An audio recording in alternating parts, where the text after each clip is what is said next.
wabarakatuh. Hai guys, perkenalkan nama saya Wilma Nur Kumairah. Saya berkuliah di Politeknik Negeri Ujung Pandang, jurusan Teknik Elektro, prodi D4 Teknik Listrik. Di video ini saya akan membuat resume minggu pertama pembelajaran mata kuliah jaringan komputer.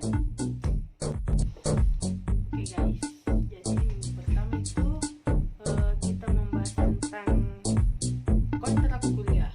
Jadi kalian mahasiswa pasti tahu kan gimana isi kontrak kuliah itu.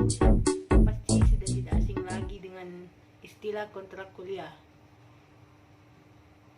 Dan di minggu pertama itu ada beberapa pembahasan singkat yang diberikan oleh dosen kepada mahasiswa, seperti pengertian jaringan komputer, manfaat jaringan, bagaimana manfaat kita belajar jaringan komputer, dan lain sebagainya. Oke guys, mari kita simak video penjelasan tentang jaringan komputer.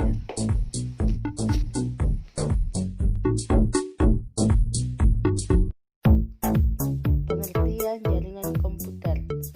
Jaringan komputer adalah koneksi yang memungkinkan dua device atau lebih saling berhubungan baik secara fisik maupun secara logika yang saling berkomunikasi untuk bertukar data atau informasi.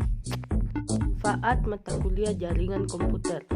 Pada mata kuliah jaringan komputer ini, mahasiswa diharapkan dapat memberikan pemahaman prinsip dan konsep dasar komunikasi antar perangkat jaringan komputer, mampu memahami OSI layer atau Open System Interconnection dan model Transmission Control Protocol TCP Suite yang dijadikan sebagai dasar komunikasi antar perangkat jaringan komputer.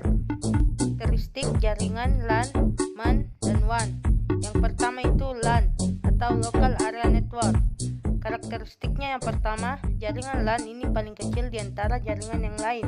Yang kedua, tidak menggunakan jaringan telekomunikasi dari operator tambahan.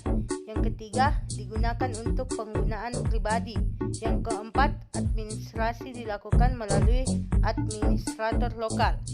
Berikut adalah contoh jaringan LAN. Dua, yaitu MAN atau Metropolitan Area Network. Karakteristiknya yang pertama, meliputi area seluas antara 5 sampai 50 km.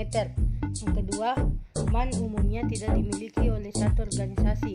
Maksudnya, MAN umumnya hanya dimiliki oleh penyedia layanan jaringan yang menjual pelayanan kepada pelanggan. Yang ketiga, MAN sering bertindak sebagai jaringan kecepatan tinggi untuk memungkinkan sumber daya daerah. Yang keempat, MAN berukuran lebih besar dan biasanya memakai teknologi seperti jaringan LAN. Yang kelima, MAN memiliki sebuah atau dua buah kabel dan tidak memiliki elemen switching yang berfungsi untuk mengatur paket melalui beberapa output kabel. Berikut adalah contoh jaringan MAN. Dan yang terakhir yaitu WAN atau Wide Area Network. Karakteristiknya yang pertama, menghubungkan perangkat yang dipisahkan oleh wilayah geografis yang luas.